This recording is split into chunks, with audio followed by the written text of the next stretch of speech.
ഇന്ത്യയിലേക്ക് വന്ന യൂറോപ്യന്മാരുടെ ആഗമനം. പോർച്ചുഗീസുകാര്, ഡച്ചുകാര്, ബ്രിട്ടീഷുകാര്, ഫ്രഞ്ചുകാര്. പോടാ ബീഫേ, പോടാ ബീഫേ, ബീഫാ, പോടാ ബ്രിട്ടി ഫ്രഞ്ച്, പോടാ ബ്രിട്ടി ഫ്രഞ്ച്, പോടാ യൂറോപ്യന്മാര്. വേണ്ടല്ലേ അത്? അയ്യോ, അമ്മയുടെ ശബ്ദമല്ലേ അത്?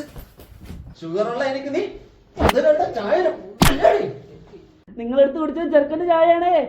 നീ ഒരു ഉറപ്പും പറയണ്ട.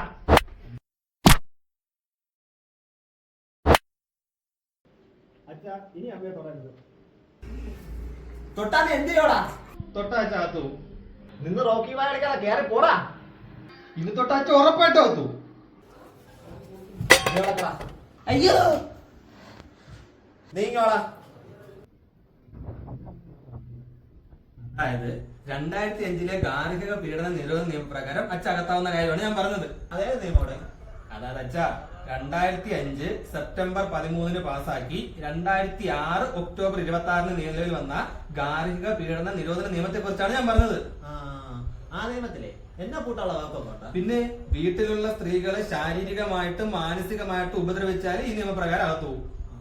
അപ്പോൾ ഈ നിയമം പാസ്സാക്കുമ്പോൾ നമ്മളെ രാഷ്ട്രപതി എന്ന് പറയുന്നത് APJ ആയിരുന്നല്ലേ? രാഷ്ട്രപതി APJ ആയിരുന്നു. പ്രധാനമന്ത്രി എന്ന് പറയുന്നത് മൻമോഹൻ സിംഗ്. മൻമോഹൻ സിംഗ് ആണ് പ്രധാനമന്ത്രി. എനിക്കറിയാം കേട്ടോ, ഞാൻ പഴയ PSC ആണ്.